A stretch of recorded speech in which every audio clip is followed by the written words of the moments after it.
I'm Alex Larson, dietitian, Ironman finisher, and host of Endurance Eats, the podcast where we break down the science of endurance nutrition and turn it into clear, practical nutrition advice to revolutionize how you think about fueling your body. So grab a seat, or keep moving if you're out training, and let's get started. Welcome back to the Endurance Eats podcast. I recorded this impromptu interview for the mid-season fuel episodes because my good friend Serena Bishop-Gordon, who I had on the podcast in season 1, just crushed the Unbound XL race in Emporia, Kansas, and I had to get her back on the program to talk about this race. Serena finished second overall female, just behind Heather Jackson. And so in this episode, we're going to dig into how Serena trained for such an intense, long event, how she fueled her body for more than 21 hours on the bike, and what she learned about herself in the process. If you've ever wondered what it takes to go truly ultra or how to fuel through the deepest, dark places of a race, this one is for you. So let's get into it. Hi, Serena. Welcome back to the podcast. Hi, thank you so much. I am so excited to talk with you today because you just did the most incredible thing, and I'm so proud of you. I'm so proud that I know you, first of all. You went to Unbound, and you've never been to Unbound before, correct? That's correct. It's on my radar for 2026, but I'm thinking like the 50 miler because that's kind of my distance right now. But you did the XL, which was 359 miles. You started at 3 p.m. on the Friday. You ride overnight, which I could never ride in the dark because my mind literally thinks like I'm going to bike into this abyss and just like disappear forever. I can't do nighttime riding. I require the sun. There's no bike light bright enough. And you came in second behind Heather Jackson. Both you and her, I believe, broke the course record. Is that correct? That's correct. And when you had told me in advance that you were like training for this race, and you told me, and I was like, oh wow, that's a like big undertaking. But then when you actually did it and I tracked you, like, wow, just wow. Let's talk about the training first before we like get into the race itself. Because this was something that you have been like solely focused on for months. I'm curious, how did your training shift as you prepared for something as massive as the Unbound XL? I focused and trained specifically for this race more than any race I've ever taken on. And part of that was because it was so much bigger and so much different than the races that I've done in the past. A few of the major changes that I made with my training is I just did a lot more volume. So starting in December, I was just laying hours and I wasn't riding necessarily hard. I was just riding and working really diligently to build underlying aerobic fitness. And also during that time, training my gut to be able to take on more and more carbohydrates per hour over a long period of time. And so that doesn't mean necessarily more per hour, but per hour after hour after hour. So there was just a lot of like endurance riding, which was not remarkable in any way. If you look at the power in those rides, it was very ordinary and average. But what we saw was that my heart rate response and my fatigue would continue to stabilize over a longer duration. So we recognize that as like really strong aerobic development. And then we continued to do some higher power workouts just so that I didn't get stale. And one of my favorite workouts that we did was called the pressure cooker. I love the name. Yeah, the idea behind that was to ride at a pace that didn't feel uncomfortable to begin with. But if you're doing it hour after hour, it starts to be slightly uncomfortable. So that really high endurance, low tempo, and just continued to build time and duration at that zone, because that was what we thought was going to be required for Unbound. So when you talk about training your gut for long periods of time, with Unbound XL, it's unsupported. So there's no like aid stations, right? Like it was gas stations and whatever you could carry on your bike. Correct. 21 hours, which is required a lot of planning. Talk to me about how you planned that nutrition in advance, like with that training of the gut. Did you throw in a lot of like gas station foods? How did that work for you? We roll the timeline back a little bit. I wanted to go into XL having a good idea of what I could tolerate, not only with sports nutrition, but also gas station foods. So one of the fun things I would do is like go into a gas station or convenience store and be like, what looks good 4 hours into a ride? What do I think I'm going to want? The idea was to have a plan so that when I got to mile 200 at Unbound XL and I walked into the convenience store, I wasn't like roaming the aisles thinking, oh, should I get a corn dog? Do I want some chocolate milk? Like, I just knew this is what I think I'm going to want. I know that my gut is going to tolerate it. And it was supplemental to the sports nutrition that I carried. So in regards to planning, I had a very simple nutrition strategy. I used GU Roctane hydration mix as sort of the base, and I carried all of that Roctane powder with me from the beginning. How much did you carry? I took in 11 servings, so 12 servings. So I carried 10 servings with me, and I put them into little Ziploc bags. And so every water stop, the plan was I'm going to fill 2 of my 24-ounce water bottles with water and a little baggie of Roctane. And I had different flavors depending on what I thought was going to taste good at that time. And as the race progressed, I went to less sweet, less potent flavors because I felt like my palate might reject some of that sweeter, more intense flavor. You had these assumptions of what you thought you were going to want, 20 hours into the race. Did you have any flavor fatigue? Were you spot on in what you thought you were going to want during the race then? Some of my favorite gas station snacks were oatmeal cream pies in training. Nice. Okay. And payday bars. They're salty and sweet and they don't melt like chocolate. So those were 2 things that I thought, okay, these are definitely staples, and also Rice Krispie treats. And what I found was that the oatmeal pie, no. I was just like, I'm over it. I can't do it. And then the paydays, I was not happy about eating, but I had purchased them at the convenience store and I was like, this is part of the plan, get it down. Mm-hmm. But as the race progressed, I just didn't want to eat. It was just hard to chew. It was hard to enjoy. And so I was just like, so glad I brought all these gels. And I was just, every time the eat alarm went off on my Garmin computer, I was just like, take a gel. Don't think about it. Most people get really fatigued from gels as the race goes on and they want more real food. I was surprised in that the gel was just an easy solution to get that fuel in the tank. So I really relied on those. The other 2 huge wins at gas stations were bananas, original flavored Pringles. And I knew I liked Pringles and they were part of the like rough strategy, but that was the thing that I was like, oh yeah, this is amazing. That was the thing like leading up to the gas stations where you're like, I just can't wait for some Pringles. Yeah.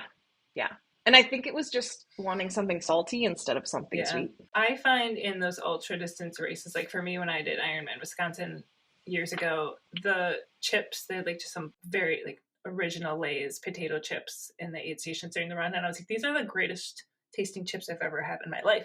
Like there's something about like that saltiness. And I think I remember seeing a video of Heather Jackson where she was just like scarfing down chips, and I'm like, oh yeah, like those are the best tasting chips ever. At least with Pringles, you don't really have to chew them. They sort of disintegrate in your mouth. Yeah, like they just dissolve. All the things that would be gross in real life when you're on your bike and it's not about, is this healthy or does this taste good? It's really like, what can I get down and how do I keep the gas tank as full as possible? And it really became like robotic to me in a way that even in training, it didn't. Because when you're riding for that long, you don't really have a choice except to fuel.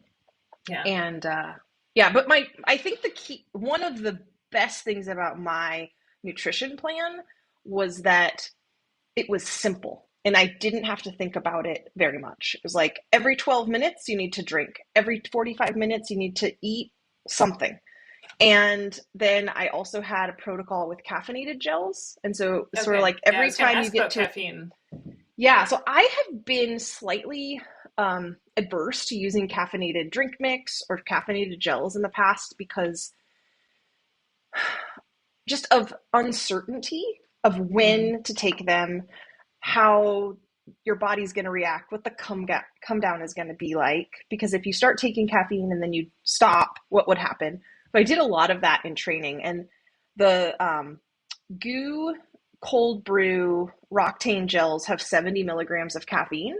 And relative to some of the other gel products out there, that's not huge. It's not like 140 milligrams. However, for me and my body size, it worked really well. So what I did was I took a caffeinated gel at every checkpoint.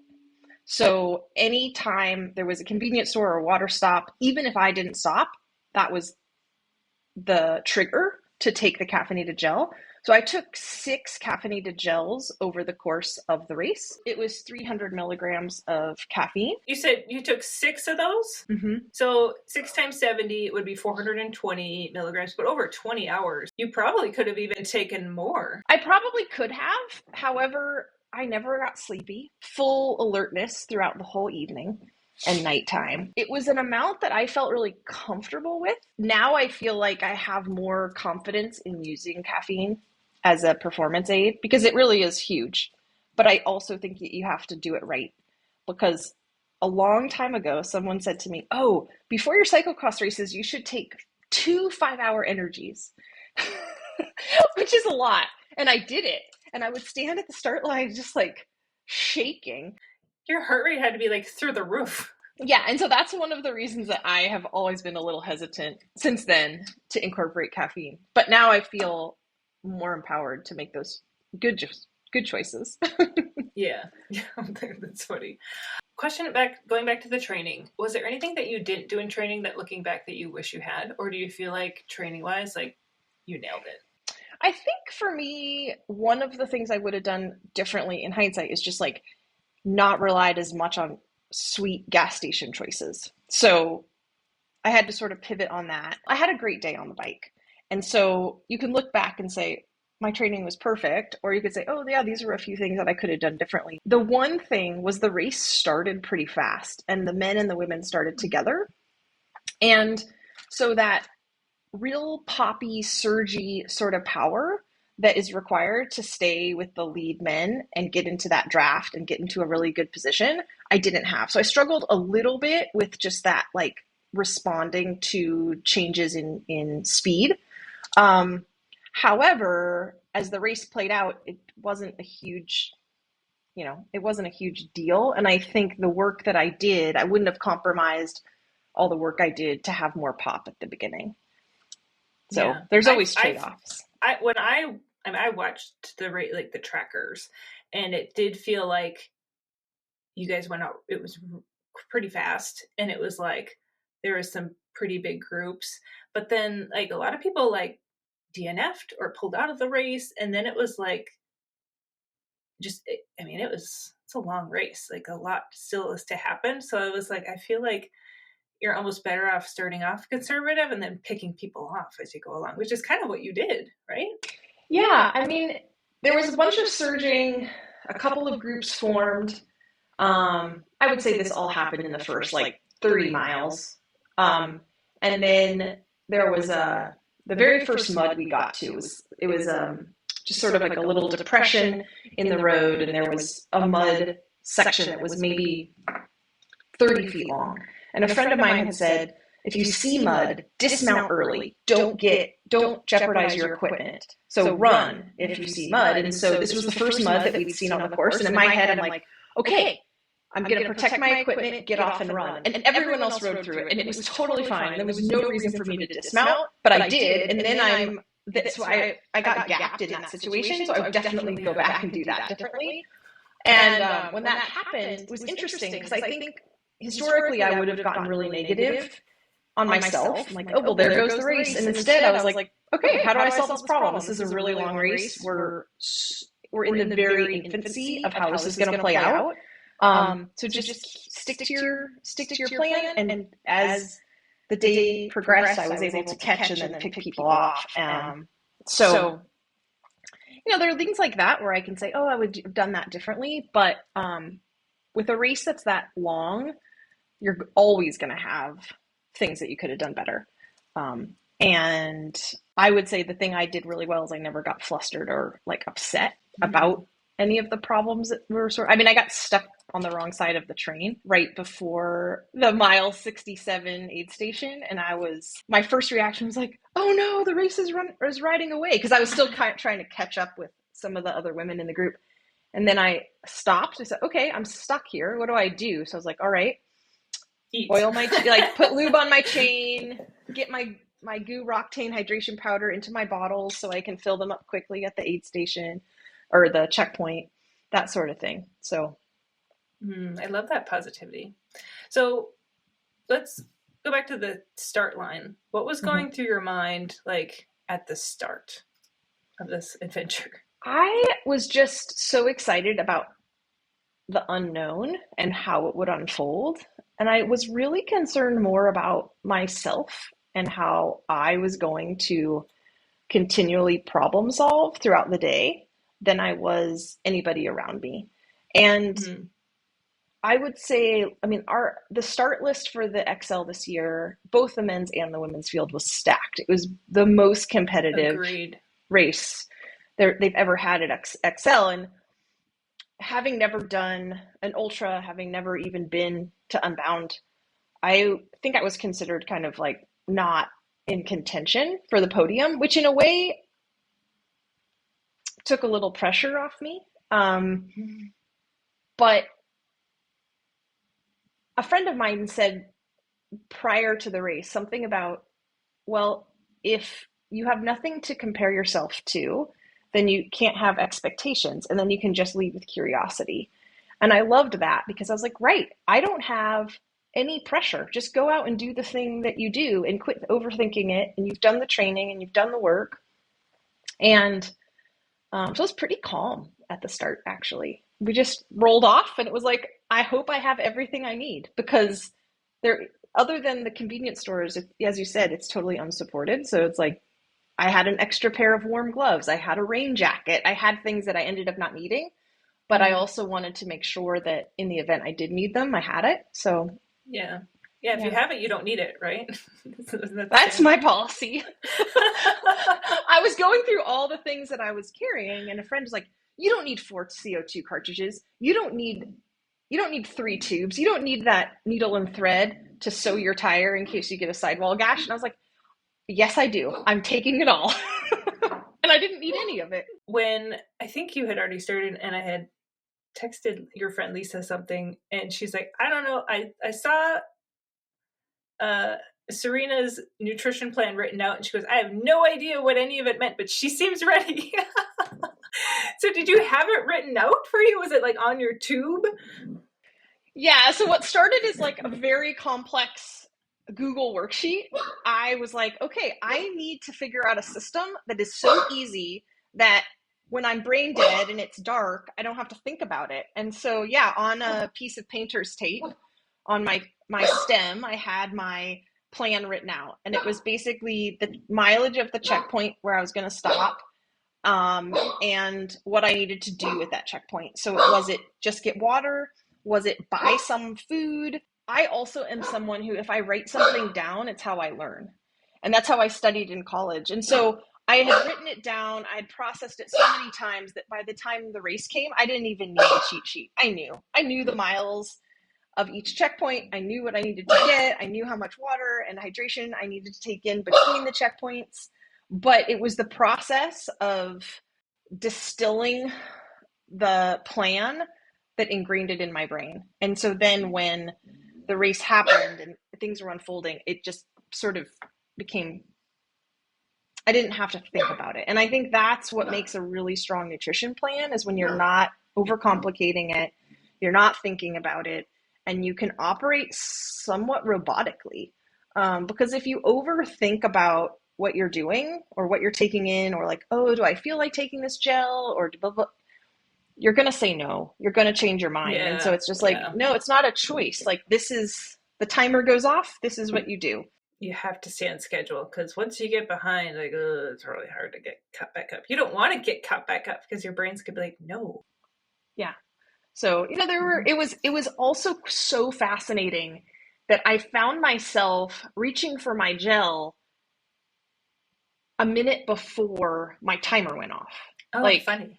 it was almost like, or I would grab for a drink of my bottle, and as I was doing that, the drink alert would go off. And that I found to be so fascinating because during the race, I never looked at elapsed time. I never looked at time of day. I never looked at miles covered. I was only looking at average speed and current speed in the map. So I was sort of disconnected from time other than my computer beeping at me. So there's something that like became very robotic. Yeah, well, and that's always my objective with our athletes is like, I need you to practice your timing and religiously stay on schedule in training, because then when you get to the event, that it is like subconscious, that your body is just naturally grabbing for that bottle, naturally grabbing for the fuel. And that's how you, for especially those ultra distance races, can keep up with nutrition. So that's interesting you said that. So now that I'm kind of back into racing, I'm always like, oh, here's the low point of my race where I'm like mentally like struggling, or like, oh, this is amazing, here's my high. Did you have highs and lows during this race? I had a few low points, mostly due to about an hour and a half before the sun came up, the helmet light that I had died. And so I only had the light on my bars. And that was like initially a little bit of a low, like, oh no, I'm going to have to slow down. This is problematic. But I just said, okay, you just need to slow down a little bit. You need to stay safe. And then once I got used to just using the light that was on my handlebars, sort of like getting back into that rhythm. But I will say I was surprised at how constant my emotions were. I was so focused the whole time, and it was dark for 9 hours. We rode in the dark for 9 hours. 9 hours is a long ride any time of day, much less in the dark. And I never once thought about it. It just was full focus. And then the sun was coming up. And so I think the disconnection from distance and time really made a difference for me. I did make one mistake. I don't know if it was a mistake, but I waited for someone at a checkpoint because I thought it would be better to have another person riding with me. And so I stood there for, I don't know, maybe 5 minutes that I didn't need to. And then as soon as we started out, we split up and I was on my own anyway. So I was like, oh, that was a bummer. Why did I do that? And for a second, I was kind of kicking myself. And then I thought, you know what? Everything happens for a reason. And you can dwell on the fact that you just lost 5 minutes, or you can say, wow, maybe that time of standing and resting and taking in a little more fuel is going to benefit you down the road. So I think anytime there was like a negative thought, I just tried to pivot it into a positive way of thinking and of moving forward. So that's amazing. Good for you for staying so positive. Thanks. Alex, it was one of those experiences that you don't get very often in bike racing. I've been racing my bike a long time, and I can count on one hand the number of times where you're in the quote unquote zone, where things are just flowing and happening and you're not overthinking it and you're in that moment. And it's really special. And once you have it, you always are chasing that feeling, but it doesn't come very often. And for me to experience that during XL, a race that I'd put a lot of energy and time into, was just so special to me. And I'm working really hard to like hold on to that, because it was a big deal for me. And there's, I think, societally this question of like, well, what's next? What are you going to do now? And I'm working really hard on pushing back on that. It's like, I just want to sit in this right now, because I did a hard thing. My body is still quite tired. My brain is like, okay, ready to go, but I need to be patient. I need to be patient, which is very hard for people like us, because it's always like, what's next? What's next? I know. So, we like to have something that we're working towards. And sometimes you have to be like, no, I'm working towards like recovery and like soaking in everything that I just did. Cause it's a big thing. I mean, we talk about with triathletes, like the Ironman blues. And I would imagine that same thing, like post big ultra race, whether it's just running or biking, you kind of have the same thing where you're like, oh, well, what do I do now? But there's lots of things to do. There's lots of things to do, but the come down is hard. I'm not going to deny that. I've been struggling a bit Yeah. um, Yeah. with you're just focusing on something for so long, and you feel like you have this purpose and drive, and then it's over. Yeah. And so yeah, but there's lots of fun things coming up this summer, so lots to look forward During to. during the race, did you know you were in second? Like when did you know you were up there? Um, I didn't know where I was relative to the rest of the field exactly. I knew I had passed some people, but Yeah. I didn't know like who there. I actually thought there were more people in front of me, Mm. and about mile 200 is when I found out that I was in second. And that's also when I turned my phone off airplane mode. And so I Oh. started getting text messages from all these people who were watching the Okay, I tracker. was like, do I send her a text and will it pop up on her? Just like, because during, I think my race in May, you popped up as soon as I got cell phone service again because I was like in the middle of nowhere of the woods, Right. and I saw this like, hey, you're what did you say? You said some like nice message, and I saw it, and I'm like, oh, this is so nice to like see a little message from like Yeah. the world. Yeah. So I was like, do I send Serena a text? Is she gonna get like a little like, go Serena? Well, I did. I didn't until mile 200 because of a number of reasons. One, I wanted to preserve the battery on my phone, Yeah, but also at the start of a race, I just wanted to be 100% present. So I wasn't listening to music, I wasn't paying attention to anything in the outside world. And then at mile 200, it was dark, and I knew that from a timing perspective, I could turn my phone off airplane mode and it wouldn't die. And I also had my husband Ben had made me a playlist that I hadn't yet listened to specifically for this event. It was 16 hours long or something crazy like that. And so at that mile 200 checkpoint in Council Grove, I turned airplane mode off and I turned that playlist on. And so at that point, initially, I thought my Garmin was going to blow up because all these messages were coming in and I couldn't look at them all, you know. yeah, Um, and then once that settled down, I was getting messages from a few people and recognized that like where I was, and the tracker and the dot is imperfect based on like the yeah. timing and when the trackers ping the satellites, but I recognized that I was um, probably equidistant from the person in front of me, Heather, who was in first, and the person behind me, Kristen, who was in third, and I was sort of in the middle. And I never gave up that I could catch Heather. I was even to the very, very end. I was like, there is a chance, and you never know what's going to happen out there. And I so think I you gained was, on her a little bit. Like I was watching, I'm like, oh, mm-hmm, Heather is crushing it. She's a beast, by the way. She's doing like Western States here soon too. yeah, Kudos to her. But yeah, I was like, oh, is she gonna catch Heather? I was like, it's gonna be tough, but I think you caught her. Like you had you took some time off for yeah. sure. She Heather is an amazing athlete, and she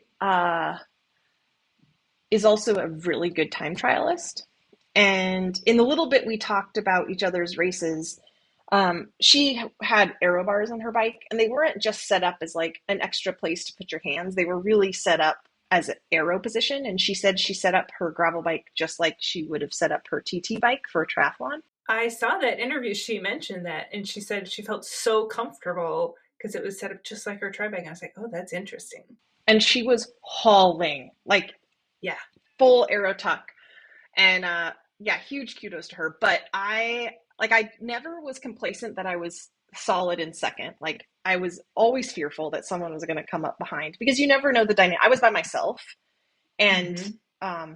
from mile 200 to the finish, I was by myself, and so you never know what's happening behind you, and you could get a group that is just steamrolling. So it was like very focused on that, and then knowing, okay, just keep pushing. Anything can happen. Anything can happen.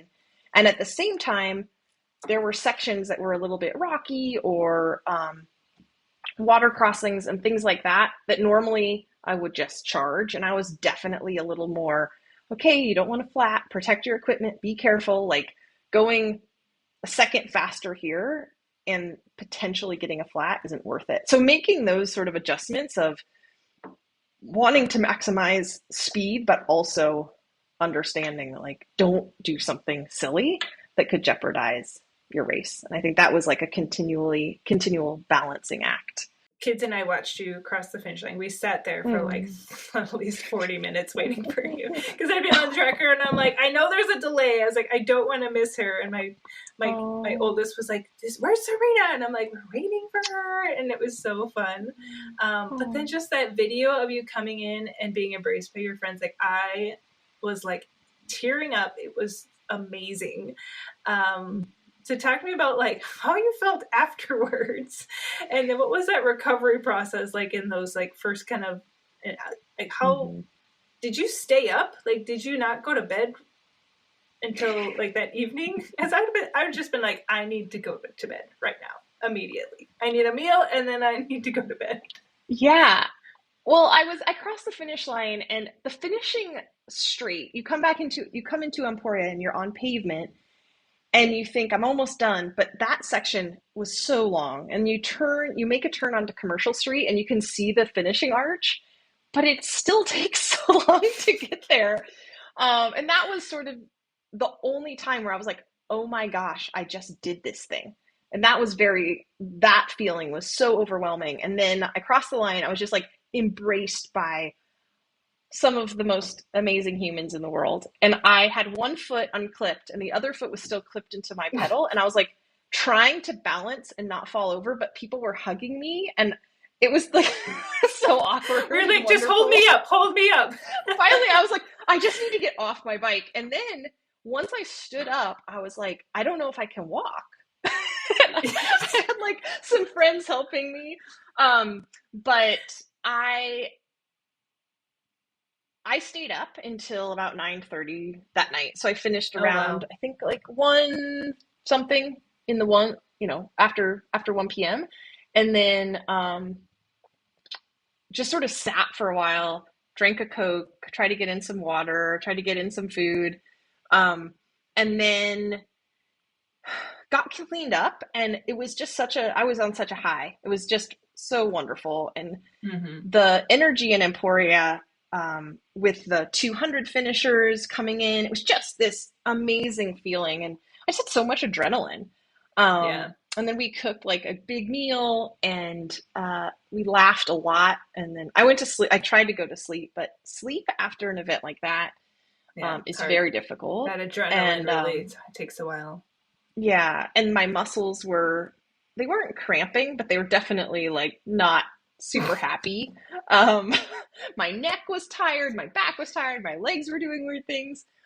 So recovery, the first 2 nights after, I did not sleep very well. So Saturday night we were in Emporia, and then Sunday we started the trip home. I stayed in Portland on Sunday night and didn't sleep very well either. And then drove back to Bend, which is about a 3.5 hour drive, on Monday. And I think getting home in my own bed, and also just the settling of the nervous system, really helped. And I have been sleeping pretty well since then. But recovery has just been a lot more challenging than I anticipated, which isn't unusual. I mean, I didn't sleep for a whole night, and I rode my bike for, someone's like, it's like jet lag. And I was like, yeah, except that I rode my bike for 22 hours. So instead of sitting on an airplane, I was actually doing, and my stomach and digestive system was a little out of whack, because when you're doing something that hard for that long, the blood flow to your stomach is constricted. And so all of the mechanisms in your stomach that typically are going to help with digestion and processing of nutrition get a little stunted, and that takes a bit to get back. And then I was just fatigued. So last week, which was the first week after Unbound, I just walked and tried to sleep, and then dove into work, which I was really behind on. So it was kind of nice to have extra time. And then, so the race ended on a Saturday. The following Sunday, so 8 days later, was the first time I got on my bike. And I've been riding a little bit this week, but nothing intense. And I definitely don't feel like I had a week off the bike. Typically you take a week off and you're like, oh my God, I'm so raring to go. And I still feel a bit sluggish. I was saying to someone, I Yeah. feel like a slug in cat's pajamas. I don't really know what that means, but I do think this is one of those critical times where nutrition is so important and making sure you're staying hydrated and getting your protein and carbohydrate needs. And it's also an interesting mind shift going from training so much and so many hours and thinking about fueling your work versus now I'm fueling my recovery. And that's a lot more difficult to wrap your head around. And so cerebrally, you're like, yes, I need to fuel my recovery, but it's just a different mindset and a bit harder to embrace. However, when you look at the long term, you're like, if I fuel my recovery well now, I'm going to feel much better sooner. Then there's Yes. motivation to do that. Yeah, for So sure. Hmm. I keep sending you the Gravel National Championship link that's in Minnesota in September. And then also, I think I told you, I was like, you should come to North Dakota with me in that race mid-July and do that the crazy little like Nepo the Macari. gnarly, Yeah, yeah, yeah. I that'd be funny.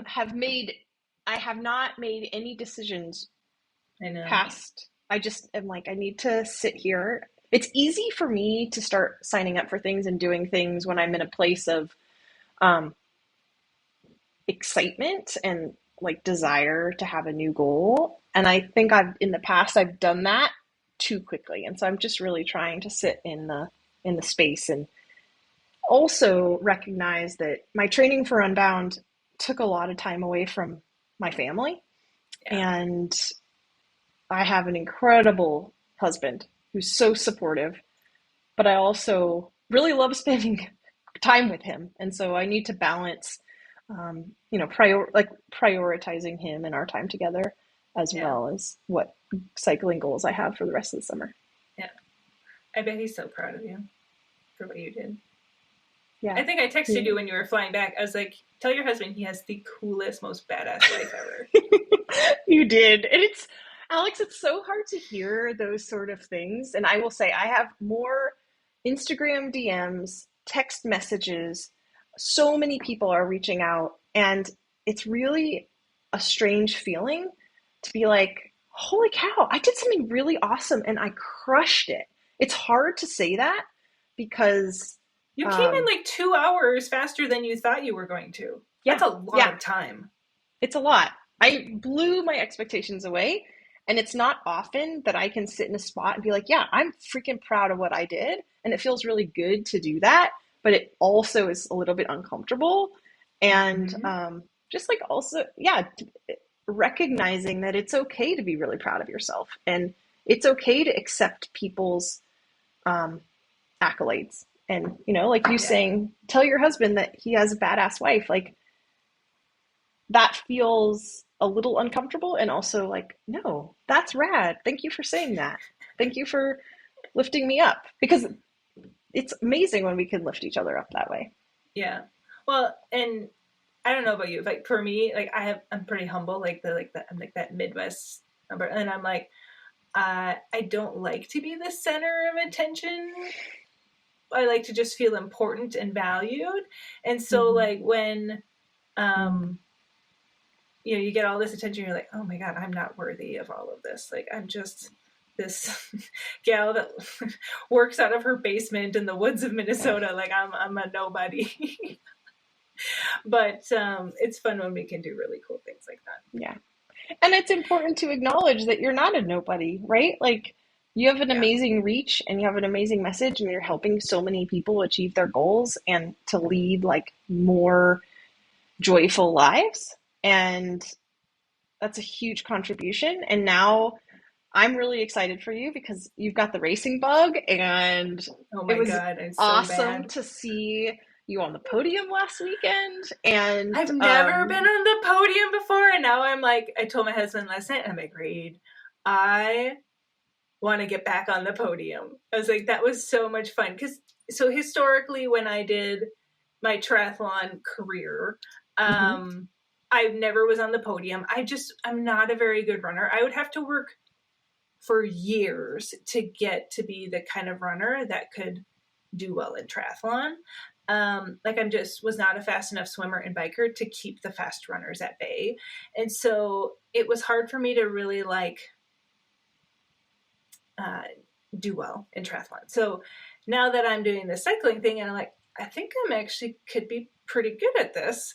And I told my husband, and I'm like, no, like I want to race and I want to like do well. And he's like, really? He's like, because before, like in triathlon, it was just like have fun and do well for yourself. And I'm like, no, this time I feel like I have a really good shot at it. Like I feel like there's something in me that can do well. So when I race, I mean, these shorter races are totally my element right now with the training that I've been doing. And so when I came in second, and I felt really strong, and I became this like completely different person during the race where I was like aggressive and I didn't get scared. I mean, I got scared the one time when we like did the off-road like goat path at the very end. Yeah. And it was like it had rained overnight, and so there was like this, and the guy in front of me had tipped over, and so I had to like radically change my direction and like power up this like steep little like grassy knoll. And then I was like, my adrenaline and my heart rate were like through the roof. And I was like, I'm not panicking, but holy shit, this is intense. And then we got to this like, we had to go down into this like very muddy, rooty area. And I just was like, I'm going to get off super quick and just run through this.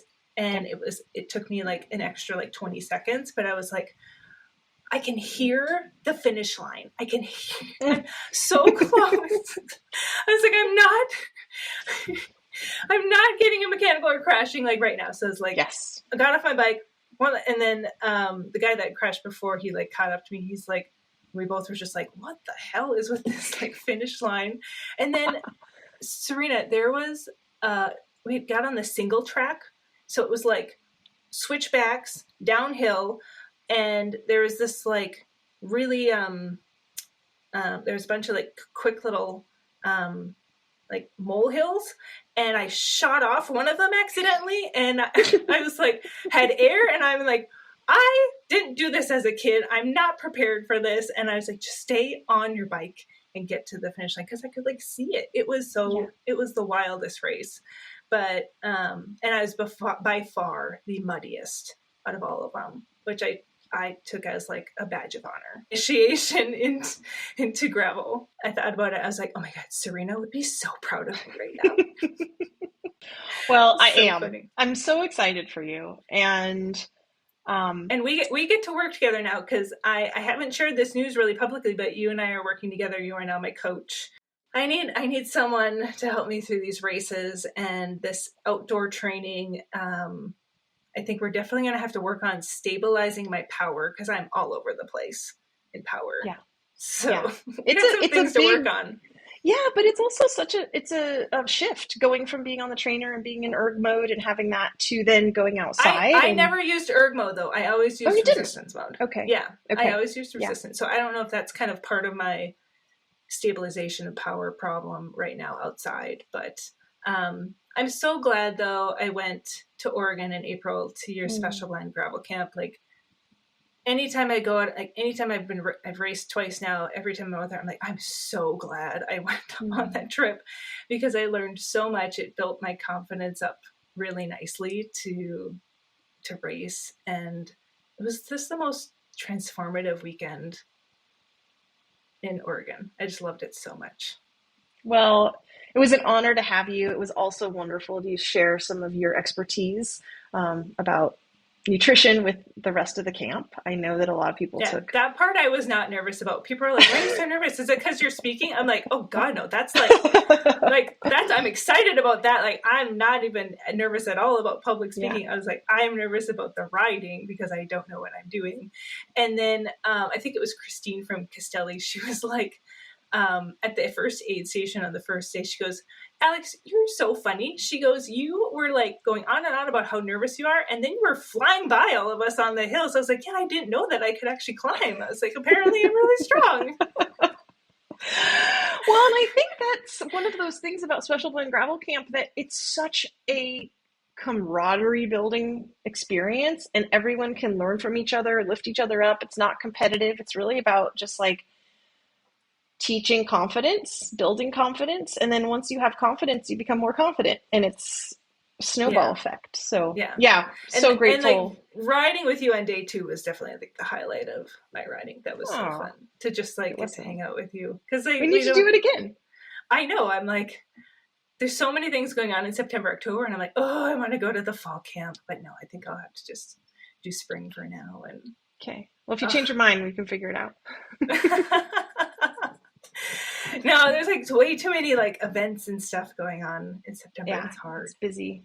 And like It's back to busy. school and ugh, Yeah. yeah. And you're doing all But this with 3 kiddos, which is I awesome. know, I know. Well, when I came home with my little second place trophy over the weekend, the boys were both like, "Mom, you got a trophy." I was like, "I did," and they were so excited for me. They like super just thought mom was the coolest, and like, yeah, your mom is really cool.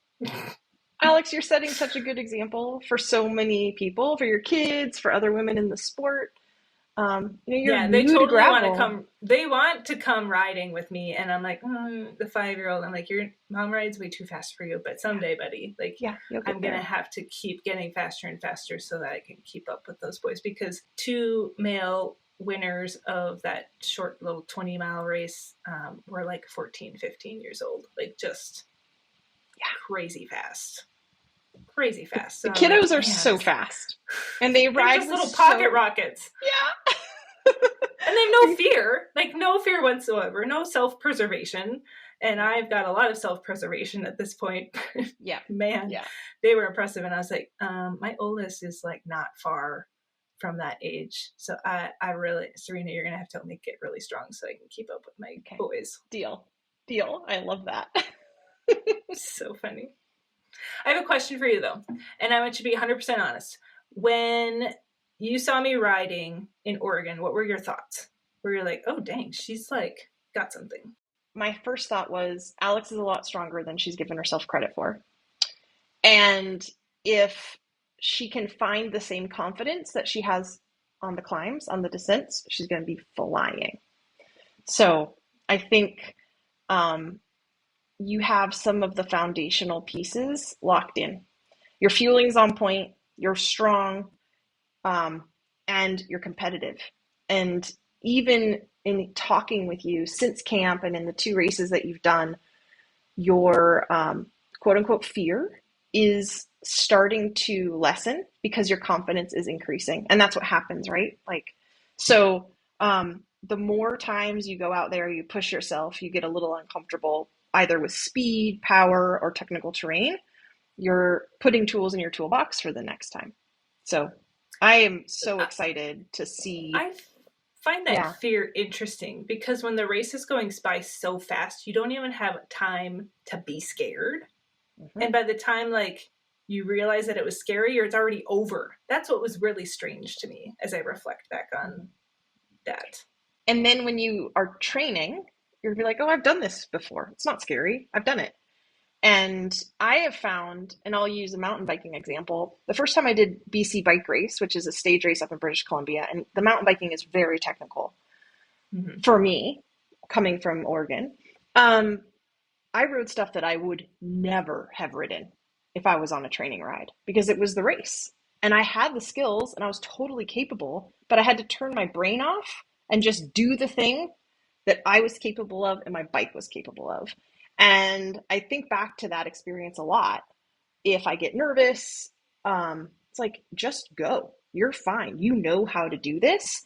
And we often, as adults, because we do have that self protection mechanism, start overthinking everything. And whether it's, oh, if I go with this group, the pace is going to be too high, and maybe I'm going to blow up at the end. There's that sort of thing. There's the technical fear that comes with descending, or navigating a rock garden or anything like that. And we want to make sure that we have the skills so that we don't hurt ourselves. But oftentimes our brains, our central governor, self-protective mechanisms get in our way. And when you are in a race situation and you have so many other things to think about, not being scared, but holding the wheel, keeping position, you filter out a lot of that fear stuff.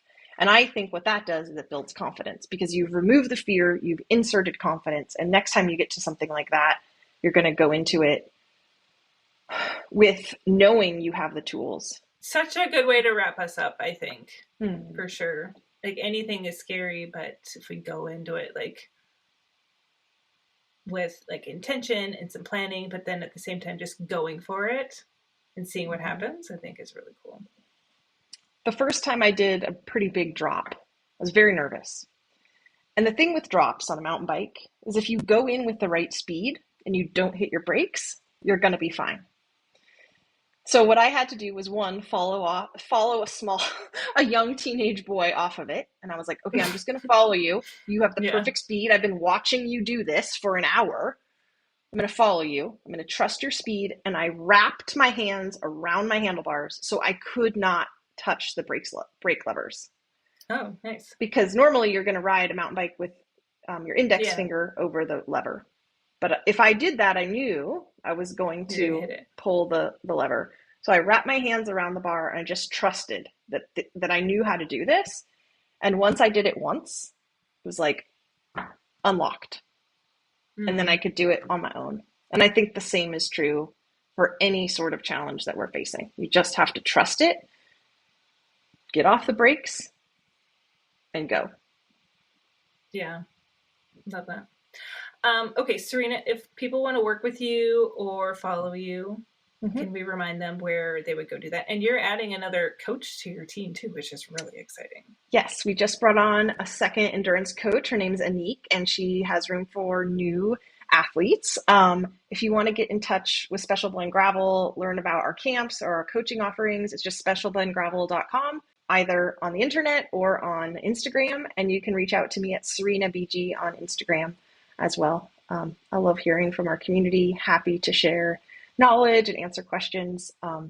It's always fun to connect. And I met Anik in April. She's like just a bright light of joy and fun.